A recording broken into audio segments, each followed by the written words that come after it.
Hello, everyone. It's great to see such a big audience for this panel, which is the commissioning panel for alternative platforms.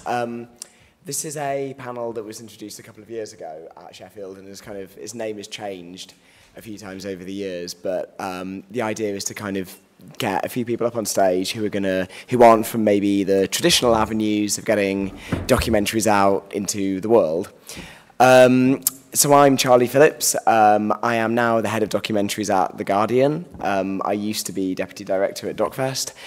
So I've kind of been tracking the rise and sometimes fall of alternative commissioning platforms, and now I've kind of embarked on, I guess, an alternative commissioning platform all of my own.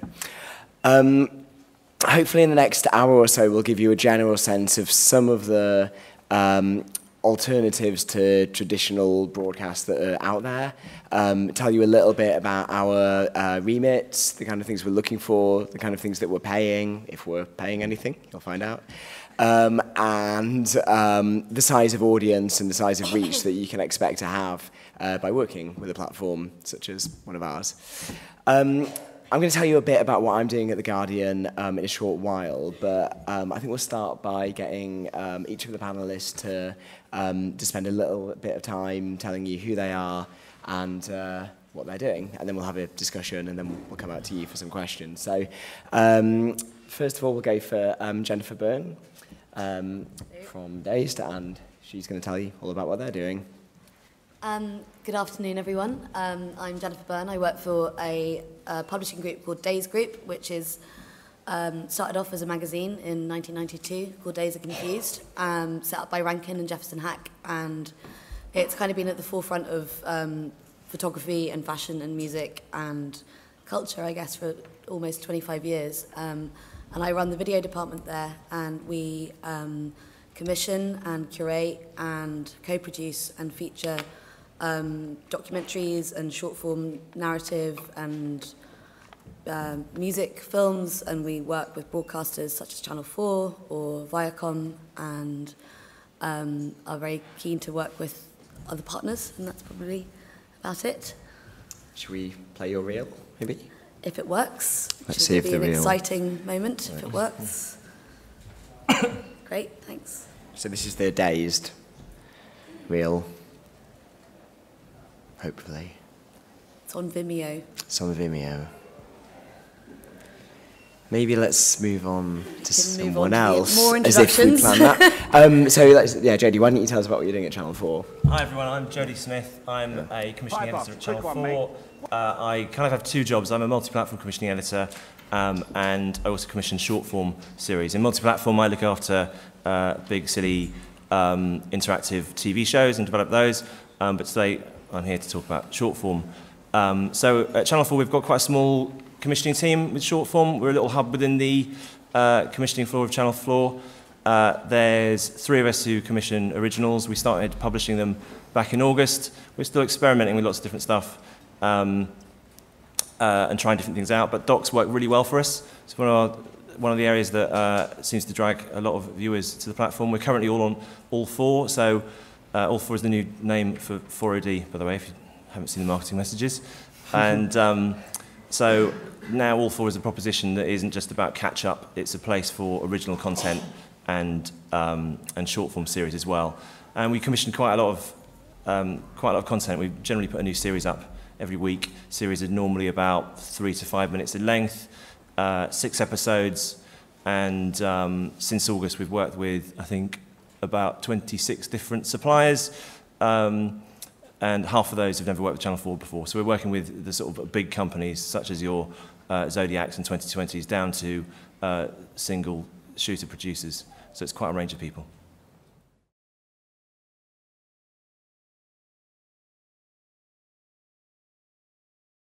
Just while we're waiting for that, maybe, Jennifer, maybe you could just say something about what we saw in the clips there.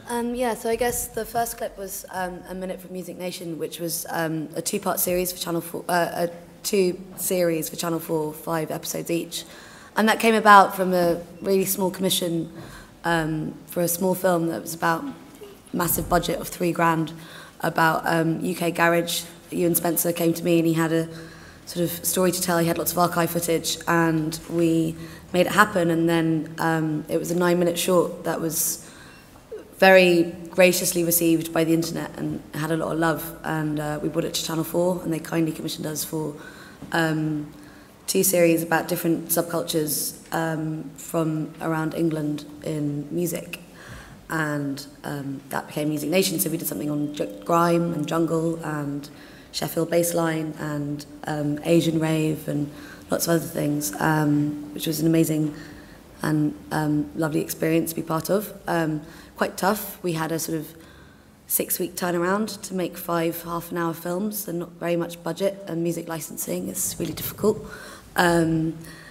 But it was an amazing thing to be part of. And then the second clip is from DocX, which is a weekly strand that we have on Dazed, which is a combination of featured and commissioned work. And the final clip was from a documentary that's coming up next week about a rapper called Dazed, who's from Detroit. And her father got shot when she was a kid, and she's got a song called Try Me, which has got, I think, maybe 4 million hits on YouTube.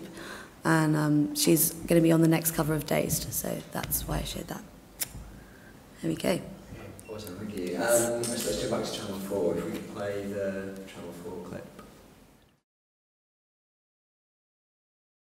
Do you want to say something quickly about the different things we saw in the clip there? Yeah. Maybe. So our audience is 16 to 34-year-olds. So it skews really young. It's all on all fours, so we get access to all the data. So we skew towards the lower end of that age bracket. And we have a mix of different shows. So we have, it's probably about a third of them are entertainment formats. The other 2/3 are more in the sort of documentary style. And we found, we're still sort of experimenting, because we only started publishing stuff back in August. So we're still trying out different things all the time. But it's the docs about people and youth subcultures that do really well for us. So we're really in the market looking for more documentaries, about elements of youth culture and subcultures. So some of the things you saw there, we have a show called Rich Kids Go Shopping, which is a kind of ridiculous clickbaity style title, which is actually about not obnoxious rich kids, but actually sort of self-made young people who are not maybe born into a billionaire family, but are sort of out making money for themselves, which has done really well. We've got quite a saucy series about young people out on the pool. Both those made by 2020. We have, and the very total contrast to that, something like Black Lesbian Handbook, which is made by a company called 1066, which is, you have the big players who are interested in doing something that's quite new and trying their hand at something which is quite different to their current business model. Then you have, we also work with companies who are, born and bred short form producers. So it's good to have that mix there. And Black Lesbian Handbook is a series about quite a taboo subject of what it's like to grow up as a girl who suddenly finds out that she's a lesbian in a culture where it's often taboo to make that decision. We also have stuff coming up about cosplay, esports and pro gaming. We've got a series which is due out quite soon called Disabled Fight Club about people who have a disability. One of them is a one-armed cage fighter who goes into the ring and beats the shit out of people who are able-bodied. So it's quite a watch. We have some quite gruesome stuff like the body mods. You saw the scarification video, the girl getting a scar tattoo. So it's quite a mix of stuff, but if you're pitching anything, subcultures and sort of youth tribes are really at the heartland of what we're doing. Bill, thanks. Let's move on to you, Elliot. So Elliot Reid is the commissioning editor for Factual at BBC Three. And I know you're in a bit of a kind of transitional phase at the moment, so... Oh, well, I don't have any content to show you because we haven't made any yet. And so BBC Three possibly will be going online in January, almost definitely, but it hasn't been confirmed. And we, I think our proposition is very different to what you would normally recognise or be accustomed to when it comes to online factual content, because we've decided, we're taking a channel onto the internet, and I think that's sort of very new and different. I don't think it's happened before in the UK, and so we need to keep our audience as much as possible. So we have decided to to commission, to start with, 80% of our content will be actually long form. So we're currently now commissioning the same sort of factual content that we've been commissioning for 10 years on the channel. The difference with regard to that factual content is that it's going to be largely docs and sort of presenter-led factual. We're shedding, if you like, all of our factual entertainment formats because we think that those types of programs will work best in the short form space, which will be 20% of our output. And so we're sort of working it out at the moment in terms of what our short form content will be. I mean, we haven't started commissioning yet. We're talking to all sorts of indies who make shorts, but I think it's an interesting sort of mix. 80% of our content is going to be long form when we start as a digital proposition, and 20% will be short form content. And that's quite a brave move, really, because the thinking is that online everything has to be really short, and certainly that's the kind of approach that we're taking at the moment. And do you think the fact that you can kind of get people watching long stuff is because BBC Three is coming with a brand? I think so. I think so. I think that it's still a channel. You know, it's going online. It's still BBC Three, and I think, you know, we believe that people want to watch the channel for the long-form docs that we are successful at broadcasting. I think a lot of the short form will accompany those long-form docs. So, you know, for example, we're doing a piece at the moment, Professor Green's doing a documentary on suicide, which is sort of the kind of thing you'd expect to see on the channel, but he's also going to be filming shorts around that we will be sort of airing and lining up ahead of the actual film itself. So I suspect that a lot of our short form will be, you know, stuff that accompanies the long form. We're also thinking about documentary series, short documentary series, in the same way that sort of Vice make the kind of factual. We look at them as a reference point. And beyond that, again, it's going to be short form content. You know, I know in this documentary festival we think about short form as short documentary pieces, but actually short form is web discussion, blogs, games, animations. I mean, this is what we're brainstorming at the moment. We are sort of trying to work it out and looking at others, and you know, we think we've got a plan that will work. Is your long form? Is it going to adhere to like a BBC TXable half hour? No, it's a good question. I mean, you know, we're going into a space where there are no limitations. We don't have to, but there's not going to be a schedule. You know, we will be launching pieces online. They don't have to be an hour. And in fact, you know, lots of factual content shouldn't be an hour. You know, BBC hours are sometimes very long and tiresome. So we're playing around with shapes. The difficulty with suppliers is that they are, you know, we have a tariff, we have a price system, you know, a model, and, you know, I think Channel 4, you know, they do 45-minute hours and we do 60-minute hours, but the price is very similar. So we're trying to work out how we can order shorter pieces, you know, in terms of half hours, and pay sort of half the tariff, and that's not so straightforward. But in the spirit of experimenting, yes, we will be playing around with all sorts of shapes. Great, thanks. So I'll now introduce myself and tell you a bit about what we're doing with documentaries at The Guardian. So I've been in post for about 8 months now, and I was brought in to basically commission lots of documentaries for not just The Guardian's own website, but also to go across our YouTube, Vimeo, Facebook. It's a kind of mass multi-platform strategy because we're kind of acknowledging that people aren't really expecting to find original documentaries on The Guardian website. Lots of people are watching video on other platforms, so we want to kind of make them available there as well. And we are looking for narrative-led short docs of anywhere between 3 minutes and 15 minutes, although most of them are kind of turning out to be about 10 minutes. We want contemporary stories. We want stories that are globally resonant, so global filmmakers, global audiences, global stories.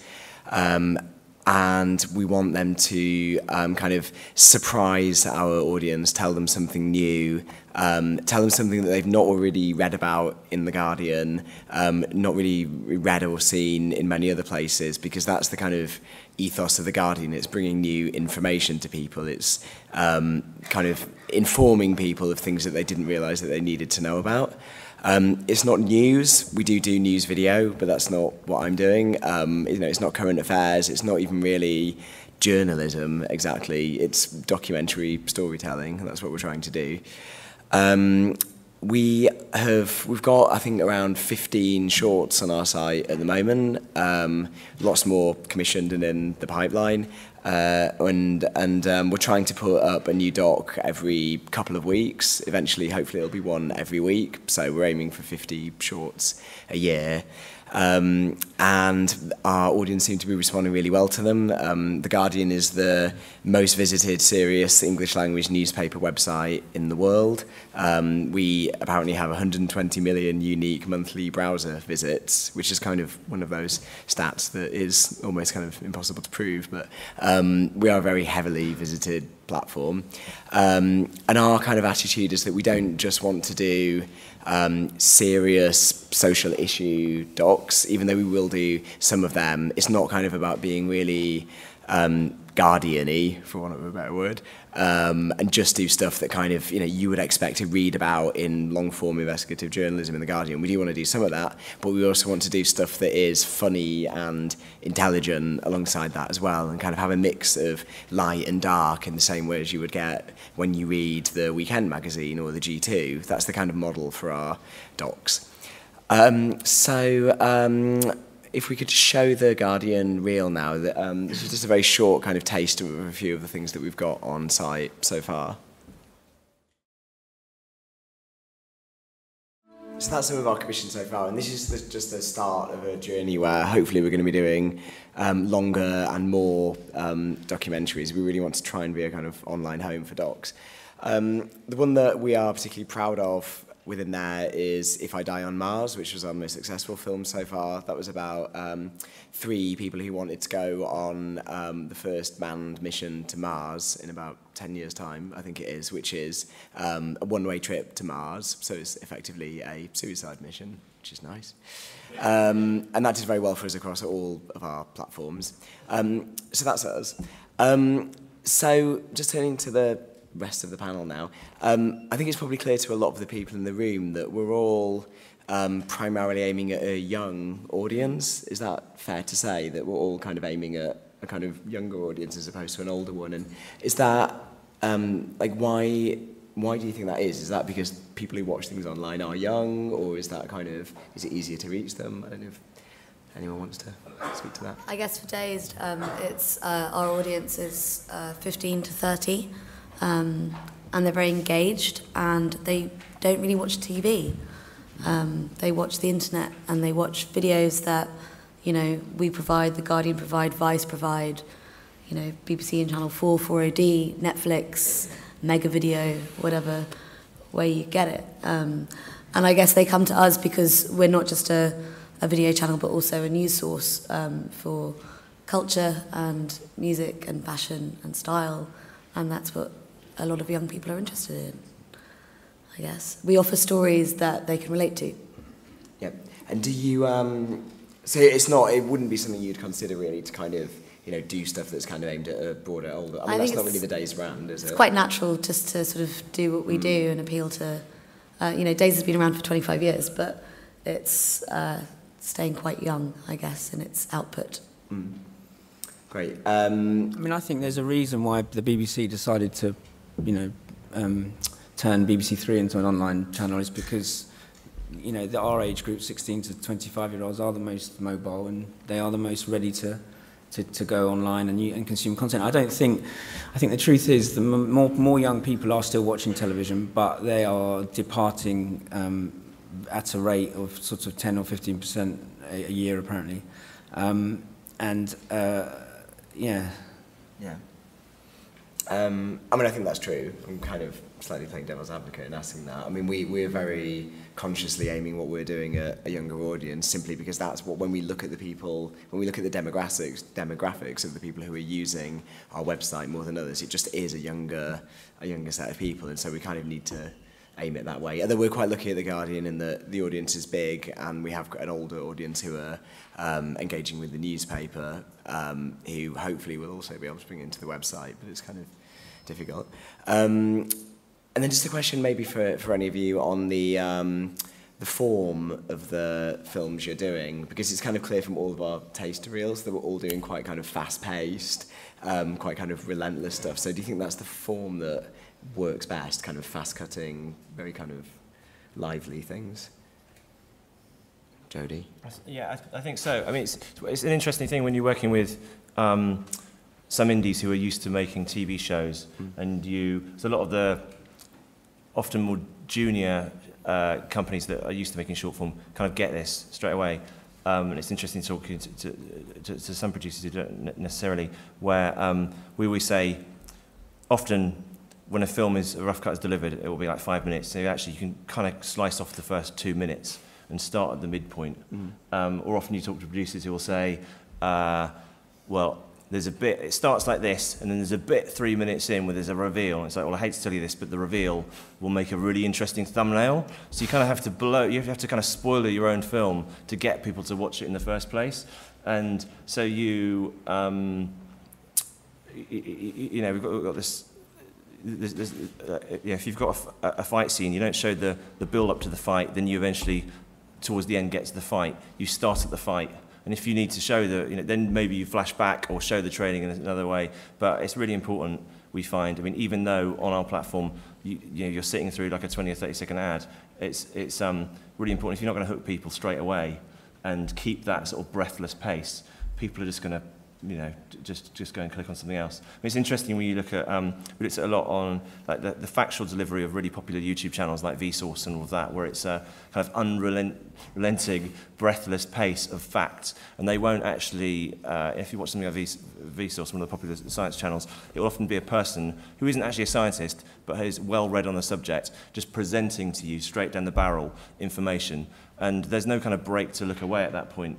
While the TV approach is let's put in some B-roll there and cut to this here, and it's got so many little segments to it. There's little moments where you can just kind of drift away or look at another tab or do something else. So I think all of our stuff is as fast as we can really make it. And if something just isn't going to capture attention from beginning to end, you just have to drop it. Yeah, and do you work quite closely with the content providers you're working with to kind of help them to understand the form, or do you just kind of expect them to? Yeah, we had. I mean, we put. We share a lot as well with all of our producers, because obviously, if you're coming to us cold, we don't want just to listen to me, potentially teach you to suck eggs. So we have put a bit of a pack together. We share with potential producers to say this is kind of what we think works. We're revising it all the time, but this is what we think works. And then it's with any commissioner, I'm sure it's the same with all of you. You have a editorial relationship with your indie where you want to enable them to make the best film possible, but you also want to teach them all the stuff that you're finding is working, because you commission stuff and make mistakes, and you learn from that, and you want to make sure that the next productions are going to inherit the knowledge of past failures. And when I'm just going to ask you another thing while I'm quick. When you kind of look at the stats of how long people are watching them for and how long they're staying with it, does it kind of ring true that because you've kind of hooked them in early, they stay for the whole thing? Yeah, well, we have, we kind of look at two metrics with our short form. Because it's quite different to the traditional approach of you make a really good film and hope that people will turn up for it. Because we can't, unlike a traditional TV channel, you can't rely on scheduling. You can't put a show after Gogglebox to inherit that audience. So sometimes we actually turn down films which we think this will be a really brilliant film, it will be a really good film, but we just don't think anyone will ever click on it. It just doesn't sell itself in a way we think people will actually get to it, which is kind of a hard thing to say, but you end up having to say two things: how good is the film and how attractive is the proposition to make people click, because on all four you'll be sitting next to, on a player next to Bear Grylls The Island and 24 Hours and A&E and Gogglebox, and then you'll have a short form thing that isn't a well-known brand that no one's ever heard of. So that proposition has really got to punch above its weight to get people to actually bother clicking it in the first place. So I can't remember what you originally asked me. No, that was fine. But I think that probably answers it. How do you measure your success rate then with regard to your shorts? That's what I was talking about. I remember now. So there's two things to kind of judge on: is how attractive is the proposition, and do people, and admittedly, it's only our short form is generally 3 to 5 minutes. How many people actually watch to the end of it, and then do they watch more? And so we've got some series, like we did this series which was about kind of hipsters who make things. It was called, it wasn't the best series, but it's called Makers. And it just wasn't an attractive proposition, but people who actually found it watched all 5. And there was something like over 90% of people watched all 5 in a row. We thought, fucking hell, if only people clicked on it in the first place. So it's succeeding there, but it's failing on people actually clicking through. So, so we do sometimes tend to be a little bit clickbaity with our titling and our thumbnails. Like Rich Kids Go Shopping is a freaking ridiculous title for a series, but it got people through to it, and when they got to it, they liked it and watched loads of them. So you do have to kind of reconsider your metrics. It's not just about views. It's about if someone watches one, it teaches you nothing. They might have watched it and hated it. If they go on to watch several, then then that's great, and then you can do more. But do you measure your success in a way if people talk about it? A little, yeah. Yeah, but we don't have... Like online? And yeah, of course. We monitor all of that as we do for our TV shows. So yeah, we do.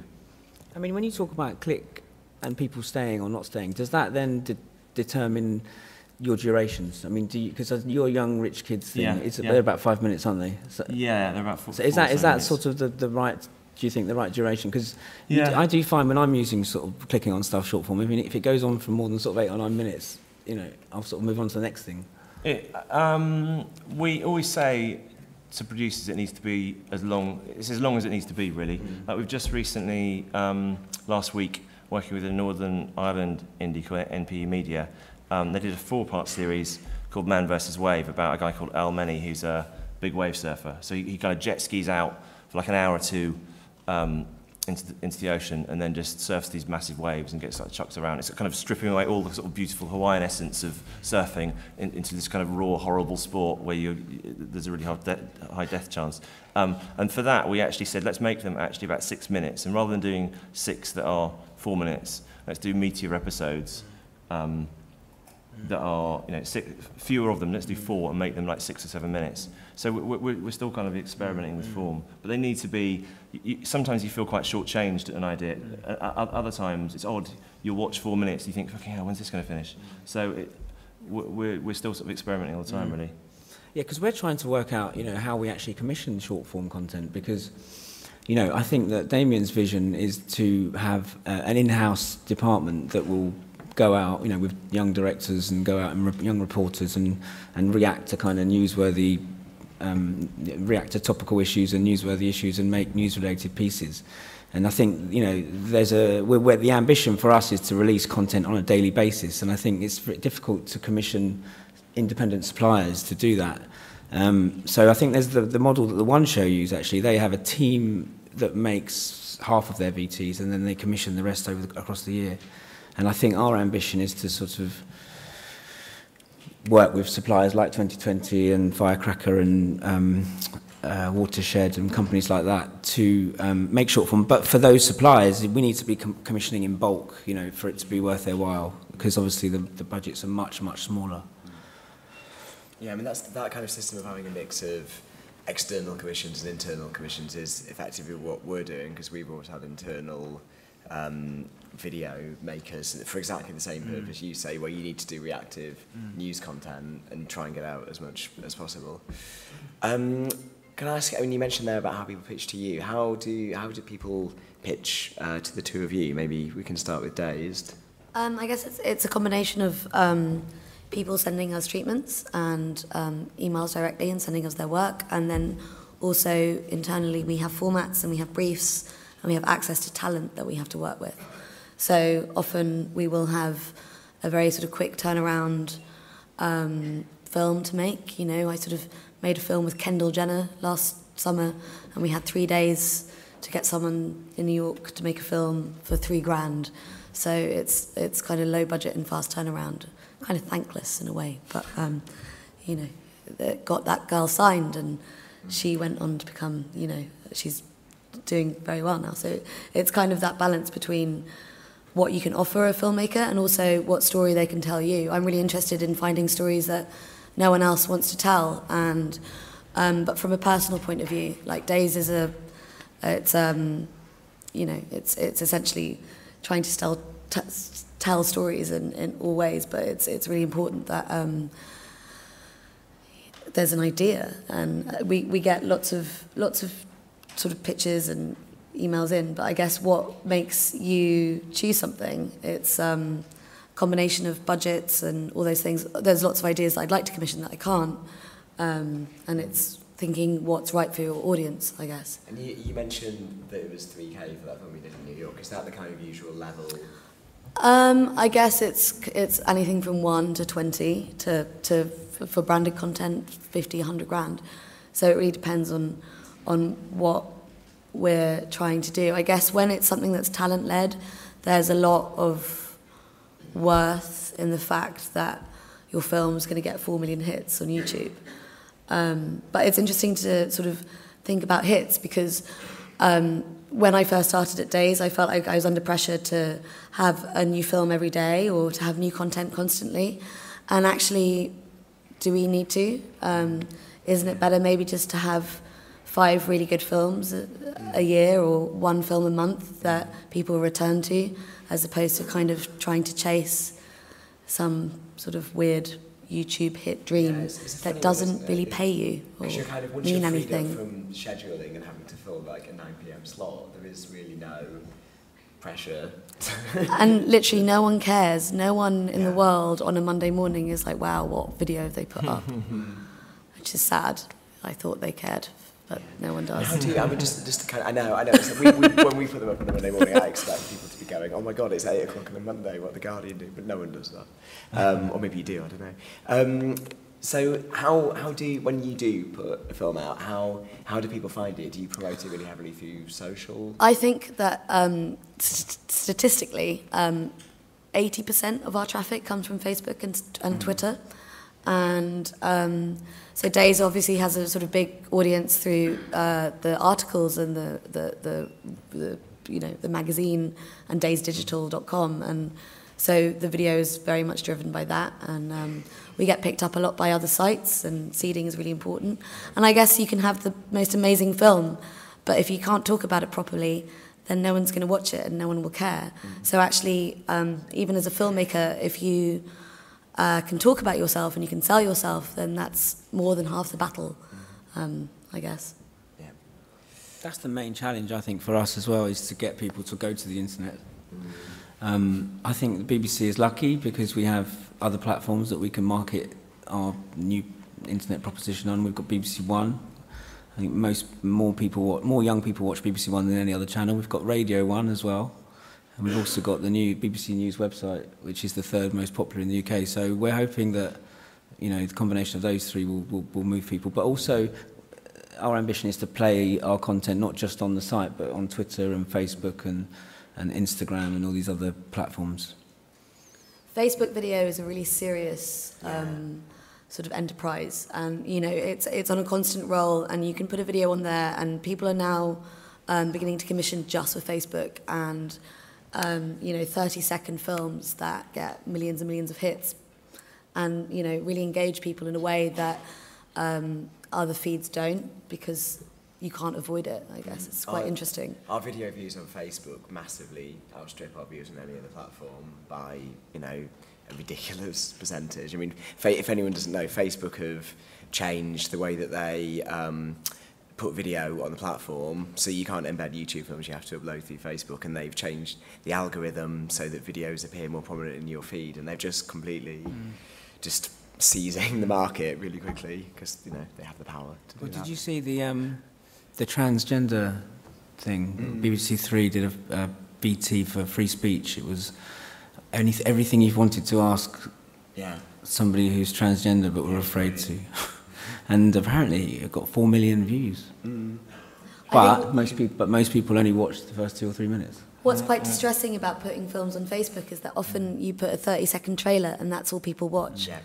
So you can kind of spend your waste your heart making a 7-minute film and people watch 30 seconds of it. And there's also an argument about how much people are watching anyway because of the autoplay thing. That means that it just plays when you scroll through the feed, so it's possible no one's watching it. It's just playing. I think that's part of it. When you scroll through, because they autoplay, it massively buoys numbers. Yeah. And if you strip away people who've actually watched more than 30 seconds, the numbers massively come down. Like we put one of our, you saw in the trail that the one of the drones films got over 2 million views, and people were sharing it. But I think the number of people who were just scrolling past versus actually watching it is quite a significant difference. Yeah. I want to go out to questions in the audience in a moment, but just I asked Jen about money before. So, how much are you generally paying people? So we generally commission a series of 6. We pay between 3 to 5 grand an episode. We try and keep it as close to 3 as possible. Pretty much everything you see is under 5 grand an episode. And then just like you said, that when we have an ad funder on board, the budgets often increase well beyond that. We've got a plan. Yeah. Tell us can you tell us about your plan? Theoretically. We've got a plan. Actually, I'm not quite sure if I'm supposed to say this, but I will anyway. I think that, according to Damien and according to the channel, that we are going to be paying about £1,000 per minute for short form. And short form, I think, is anything up to 15 minutes, I'd say. Mm-hmm. So, we started doing that. And did you? Said, how about you have a 20-minute film? It's like, no, it's a 3-minute film. 20 minutes, I think. We had exactly the same thing. We maybe started that's out not a good that, plan. And then people go, "Oh, I've made a 7-minute film instead of a 6-minute," and then you're not really going to that isn't actually an extra £1,000 that it costs. Yeah. Okay, that's good. Well, I mean, but it means we're all on the same sort of tariff then. We're all on the same kind of thing. Yeah. Ours are like 3 minutes for 3 grand generally. Yeah. We're probably a bit. I mean, we pay anything between 1,000 and like 10,000. It's usually around 5 or 6. But it really depends on how much it actually needs to cost. Because some docs cost less than others. Yeah, I think some cost more, and I work with a lot of filmmakers who put their own money into things to make it look better, and they see Dazed as a platform where they'll get noticed and they will invest, much like fashion photographers do with magazines. But that's obviously, I wish I had more money to pay everyone and myself. It'd be nice. Okay, yeah. So let's go out to some questions out there. Well, lots of hands, that's good. Yes, down here. Do we have a microphone? Yeah, it's just coming. Wait for the microphone, by the way, before you talk, so that the camera can pick it up. Okay, can you hear me? Yeah. So Jen and Charlie, you're talking about obviously seeding all of your content through Facebook, Twitter, YouTube. You're very agnostic about the platforms you put it through, whereas Elliot and Jodie, you're much more about, potentially Elliot, getting people to your proprietary kind of platform. And I just wondered if you could say something about kind of your objectives behind seeding it everywhere. Is it like building brand? Is it driving people back to your site? And why, Jodie and Elliot, do you not do that? Well, I'll jump in there. So this is quite a new thing that we're doing, and we want to maximise the audience, basically. And there's a much bigger audience for video on some of those other platforms, so it would seem really silly not to do that and just to assume that people are going to come and watch stuff on The Guardian. It is a branding thing, yeah. I mean, we want to build the brand of what The Guardian's documentaries are, and so the more people that are watching that in this kind of first year or two of operation, the better, really. And also, I mean, it's really hard to make money from this, so it's not like we're really losing masses of revenue by not being proprietary about videos on The Guardian. So it seems to be working that way. We're getting more views, and ultimately when we do actually try and make some money from this and do more branded content and do more foundation supported content, if we can say that we've got 10 times the number of views that we would on our own platform, then that's going to be more powerful, and ultimately that'll mean that we can pay filmmakers more. Jason, I think we are. No, I think I maybe wasn't very clear. I think that there will be a website, a base, if you like. But you know, the whole point, the point about the internet and short form content is it's very shareable, and so I think we'll be putting it out on all sorts of platforms: YouTube, Instagram, Facebook, in order to sort of get it out there, but also to drive people back to the base, if you like.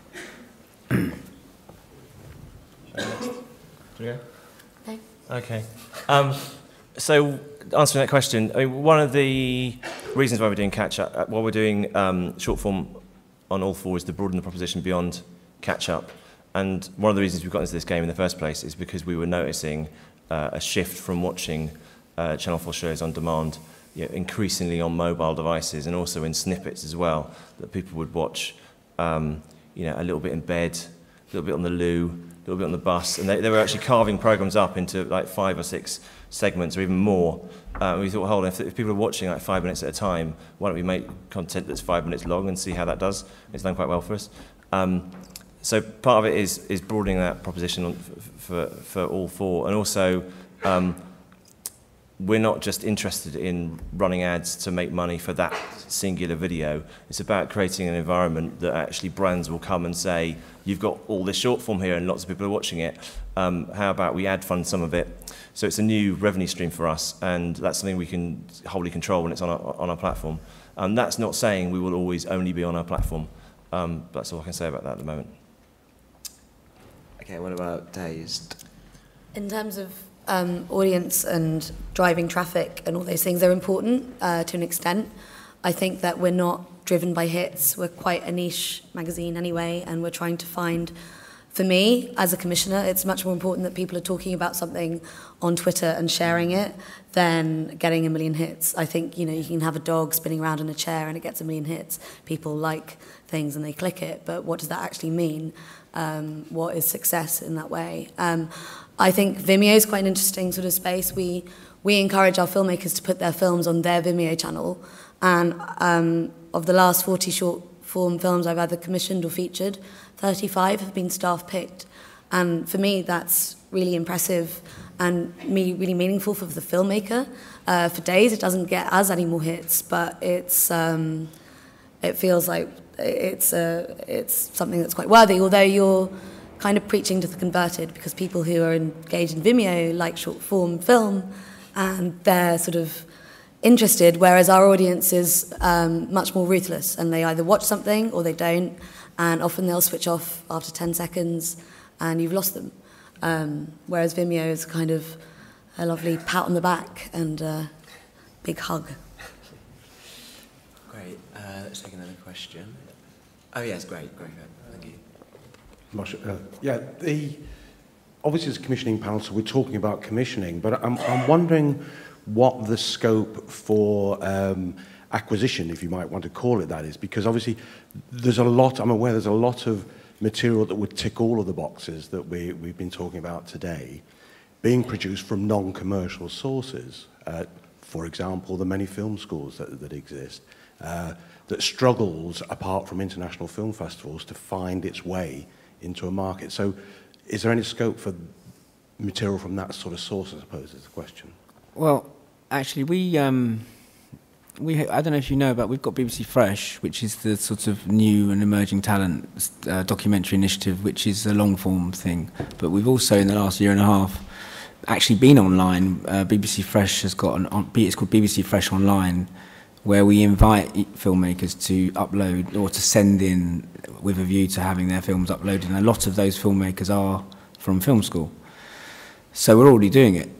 And I think that will become part of BBC Three's new digital proposition. The truth is, I don't think we'll be, we don't pay for them. So we're not acquiring them in that respect. And I don't think we will be. I think actually, with regard to our budget for factual online, what's interesting is, although overall we've halved our budget will be halved, but because we're not paying for any acquisitions or repeats, it works out that we're actually spending more on original factual content on Three, or we will be when it goes online. Excellent. What about Channel 4? We haven't as yet acquired any films. I mean, I think Probably unlikely to. I mean, if it's a film that's already out there on the internet, as we do sometimes get, for example, not so much film schools, but often like American or Canadian filmmakers saying, would you like to buy these films? Well, they're already on the internet. If they're on the internet, anyone can find them. But if it's a film that is just doing the rounds on short film festivals or something, I mean, for our consideration, definitely interested in talking to the filmmakers, but if it hasn't been produced with a Channel 4 audience in mind, it's probably not of interest to us. But you never know until you ask, and we're always open. And what about Dazed? It's like Christmas. If anyone has a really good short and you want to send it to me, please do. But I guess we acquire and we curate films, but we do need an exclusive, but usually only for a week or so. I guess when it comes to music videos, that's a sort of, it's something that we get offered all the time. Can you premiere this music video? Can you premiere this music video? And it has to fit in with the editorial voice of what bands we're into at the moment. I also find commissioning music videos kind of thankless because it is low budget, the director doesn't really have a say, and then it lives on the band's YouTube channel, and you have to go through so many loops to kind of get there. Whereas I feel like it used to be a real craft for filmmakers to make music videos, and then they would progress into long form or film or feature. And I think now you're probably much better off just making shorts. Sorry if any music video commissioners are in the room, but yeah. And then just quickly for us on acquisitions, we are doing some effective acquisitions which are cut downs of feature docs. So we'll take a feature doc and we'll cut it down to like 10 minutes, and it'll have its own narrative arc running through it. And we've also done an occasional acquisition of a completed short, but as Jodie was saying, it's really unusual for a short that's come out of a film school or been designed for the festival market to be the right kind of style that's going to work online. There is just a kind of house style for a festival short or a film school short that's just a lot more kind of poetic and slow than really works online. But it's something that does interest us. Okay, let's get a microphone maybe to someone at the back. Oh, no, someone's got one. Okay. What rights do each of you expect? I have no idea, actually, but it's different to what the terrestrial linear TV rights the producers have. But we're in the process of negotiating, so I can't give you any more on that. God, I can't really quote it off the top of my head, but if you email me, I can put you in touch with the right people. The difference in terms of trade, so we expect to be able to, to have the ability to publish globally is one of the main points of difference. But for any more details, you'd have to speak to someone else. I'm sorry. We generally take all online global rights in perpetuity as a basic thing. It is open to negotiation, so I mean, we can talk about that, but the reality is there isn't a massive market for short form documentary, and we're taking it out to a big audience, so we want to be able to get it to as wide an audience as possible without kind of blocks being put in the way of certain countries we can't do, or kind of time limited rights. equally we just want to share it with as many people as you can and have the rights to show it at festivals or in schools or prisons or wherever we get the chance. Yeah. It's big prison happened. market. Yeah. No, I believe Yeah. there is actually a market for it. Okay, great. Here's the microphone with someone. Oh no, sorry, I think I did. Maybe we should go to someone at the back, maybe. Yeah, just anyone at the back with their hand up. Hiya. Just want to know how closely you work with. How closely you work with filmmakers from the proposal submission through to the commissions, and what support and advice you offer them on the ideas. And you say, okay, we like this, but add this, change that, and come back to us once you have X, Y, and Z on board. I mean, we do loads of that. We do that quite obsessively because, to keep people's attention, you have to have such meticulous attention to detail with an online film. So we spend a lot of time working with you and going back and forth, and especially at the contracting stage, we'll kind of agree quite a detailed proposal with you. Can I ask, are you a filmmaker? Do you love that or hate that?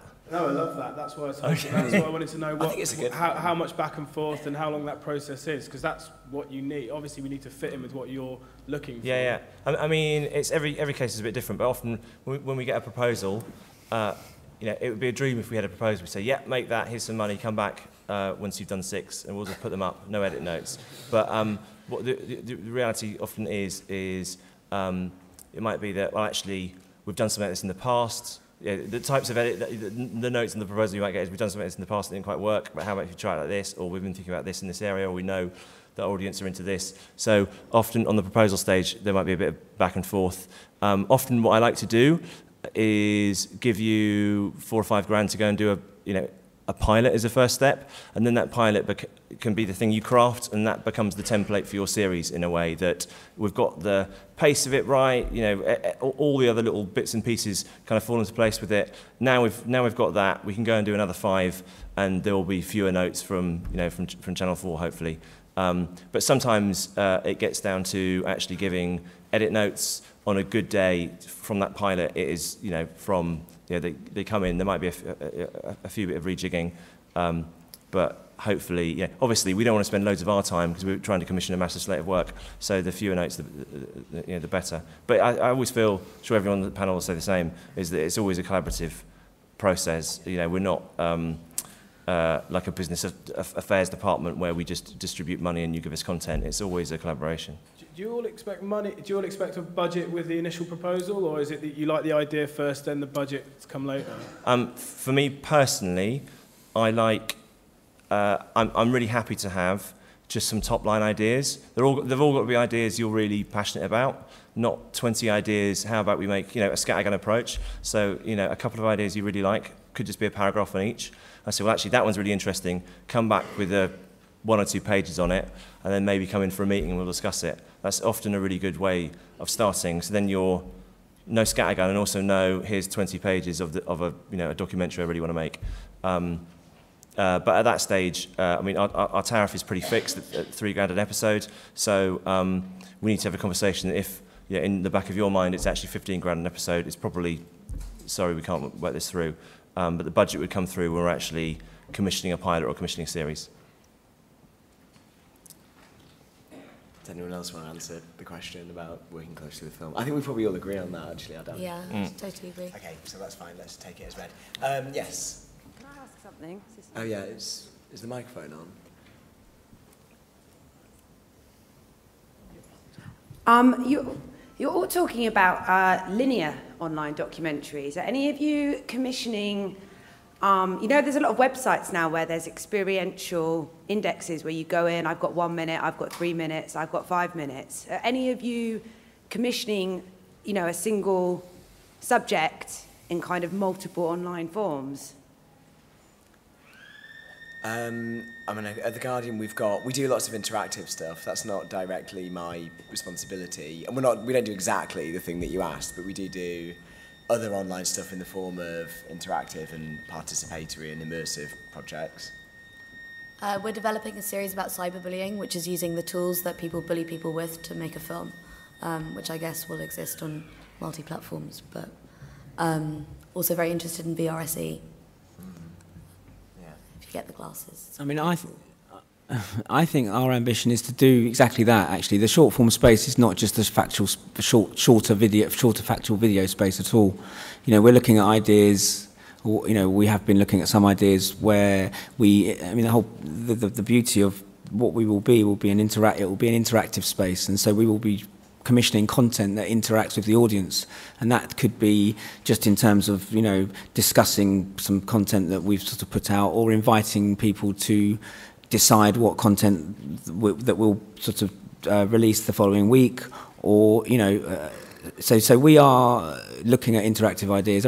There's an idea, the trans idea that I talked about earlier, that's very similar to something that we're looking at, where we each week will invite people to send in their questions to ask people who you've always wanted to ask certain things about their lives. So that's our ambition for 3. Okay, what about 4? Short answer, no, I'm afraid. So because our short form is available across so many platforms. It's wherever 4OD or all 4 is. So, you know, that's Xbox, PlayStation, you know, tablet, all the different mobile devices, smart TVs, via Sky and Virgin and all of that. You know, those platforms can all deliver video. They can't, if we were to do something that was an interactive thing, we'd have to build a bespoke thing, bespoke website or app for one of those platforms, and then we'd be segmenting that audience and only reaching a tiny portion of them. So at the moment, we're just in the, you know, in the business for straight video content. Awesome, thanks. Let's just take a couple more questions because I think we're running out of time. Yeah, let's go for one right here at the front. Hello, hi. My name is Chester Young. Just remember my name. I might be knocking on your doors. My question is, we can see that the media is changing, and that's why most of the content now becoming shorter. And the commissions usually, as Jody was saying, he commissioned from the big production companies to the small, you know, one lone producer. How much are you all going to spread this access into making sure that, you know, we get new talents that are out there that really want to do something, that are very creative, but sometimes find it impossible to be noticed or get access into the industry? So how much are you going to spread, you know, the tentacles so you can reach as many of us filmmakers who are here in this room with so many competing for little finance available? I'm actually feeling, so I really only work with emerging filmmakers or filmmakers who are starting out, and I'm very lucky to be sort of commissioning for the Random Acts Network, which is a Channel 4 initiative that scouts young filmmakers from 16 to 24, and they're given £4,000 each a film, and it's an open submission that anyone can enter in London, and we're working with that network and finding amazing young filmmakers who are not represented by a production company and who are purely freelance, and it's really exciting. And I want to work with new talent all the time. It's, for me, it's the joy. Yeah, same here. I mean, I think it's a good question, actually. And I think experimenting is key, you know, for us in terms of the short form space. I mean, we will be, you know, looking at ideas from independents that, you know, that we commission regularly, but also from individuals and filmmakers and smaller companies and companies that already make short films, but also with regard to on-screen talent as well. It's an opportunity for us to trial talent that we wouldn't necessarily take risks on in the long-form space. That's really exciting for us, and you know, that on-screen talent can also be the filmmakers themselves. I think we are looking to, you know, find self-shooting PDs who might also want to be reporting on factual content as well. I suppose the point I'm trying to make is it's a great opportunity for us to do much more than we can now. So we, I mean, it's the same submission process for anyone. You email us with ideas. We judge all ideas equally, and they have to be judged on the merit of the idea and also our, you know, confidence in the ability to deliver them. And if you, hopefully, if you're, you know, a producer who's not already on our radar, you'll have some work that you can show to give us confidence in that. Otherwise, doing a pilot for a few grand is a pretty low-risk way of testing you out as a filmmaker. So, as I said, out of the, I think like 26 or 28 indies from last year, 12 of them have never worked with Channel 4 before, and many of them have never worked with a broadcaster before. So we are, and some of our bigger hits, like the docs on, I think, body mods and tattoos, you know, were from filmmakers met at a festival very much like this. I think it was at Power to the Pixel, actually. It's one of my colleagues who commissioned it, so I can't quite remember, but I think it was Power to the Pixel. They met the filmmaker there who hadn't worked with a broadcaster before. So we work with all, you know, quite a range of people. Yeah, we'll often, when we've got filmmakers who've got access to really great stories, we'll often effectively produce them in-house, because we've got really great in-house video producers, so we'll sometimes attach them to new talent. Let's take one last question. And who should we go for? Who's had their hand up the longest out of all of you? Man at the front. I don't know, it's hard to say. Okay, you then, because you kept your hand up. Yeah. Thanks. I just wonder, from your collective experience, whether you're finding that working with people who shoot and edit is working best on your budgets, or whether you do sometimes, have people who are self-shooting but are working with editors on their laptops separately. Or how does it work, the editing? That's what I'm curious about.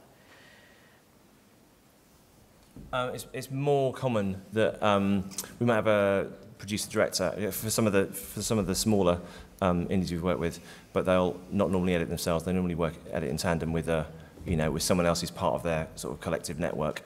But I mean, it's whatever gets the job done really on time. So we don't have any preference really. We actually sometimes use our in-house editors, actually bring in the filmmaker to work with our editors and our editing suites. It's probably about 50-50 between that and the filmmaker editing themselves. And how does that work in terms of the budget then? So that's coming off the cost of the £3,000, yeah? Yeah, if we edit it in-house, then then obviously that's free. What about? Well, I guess it's hard. It's really a combination of working with, people who can shoot, edit, and grade. Some people can do everything, but some people can't. And I think for me, actually, it's quite important sometimes for filmmakers to work with an editor, because then they can maybe see it more clearly. But we also have an in-house editor who helps. Okay, great. Well, I hope that was useful for everyone. This is a kind of constantly expanding space, so you might come to this panel next year and everything will be totally different. But thanks to our panel. That was great, I think. And yes, come pitch to us at some point.